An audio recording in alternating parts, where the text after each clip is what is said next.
they're not actually aging, there's still a tiny little bit of wiggle room, isn't there? Wiggle room. Wiggle room, yeah. Wiggle room. We could, stop off on the way. Where are we going? Gallifrey. Like I said. Gallifrey. The long way around.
The end of Clara Oswin Oswald.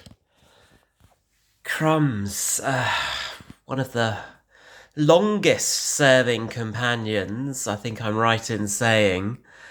Goodness, there's a lot to try and fit in from that clip, isn't there? Obviously, Clara has finally become the Doctor, which was perhaps the point of the whole journey that she's been on. You know, the impossible girl and travelling now the universe with a shielder, heading back to Gallifrey.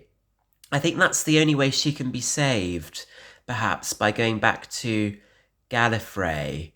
Yes, bits of it are starting to bob back into my brain.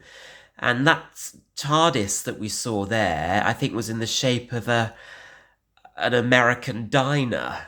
I remember now there were scenes set in an American diner with the Doctor playing his guitar and wearing his sunglasses, and Clara dressed in a waitress uniform. But yes, and lovely to see that memorial TARDIS to Clara, and I thought the TARDIS looked very pretty there. It was very moving, wasn't it, when sort of her image disintegrated into the planet. So Clara is obviously on a very long journey back to Gallifrey, and I'm sure she will have a number of adventures with a shielder. I was trying to recall the reason or how she had come back to life after being seemingly destroyed by the Raven in Face the Raven. I can't remember, maybe the Doctor had to do something in Heaven Sent, something to do with breaking through the ice, and did that rescue Clara? I would have to watch the episode again to really remember.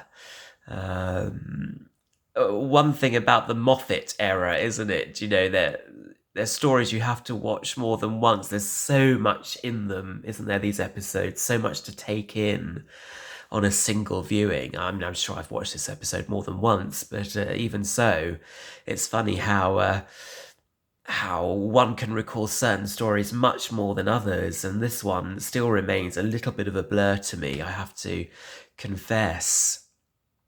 But nevertheless, a monumental episode in the history of Doctor Who. It kind of almost feels slightly reminiscent of what happened to Perry, in that she was supposedly killed in Mind Warp, and then it was revealed that she'd actually come back to life, or she hadn't been killed actually, in the end of the Trial of a Time Lord. And although this is obviously not exactly the same as that, it sort of does remind me of that for some reason. But well done, Jenna Louise Coleman. You were certainly a memorable companion, and won't be forgotten. Enjoy the universe with a shielder. Good season, this. Yeah. Let's move on.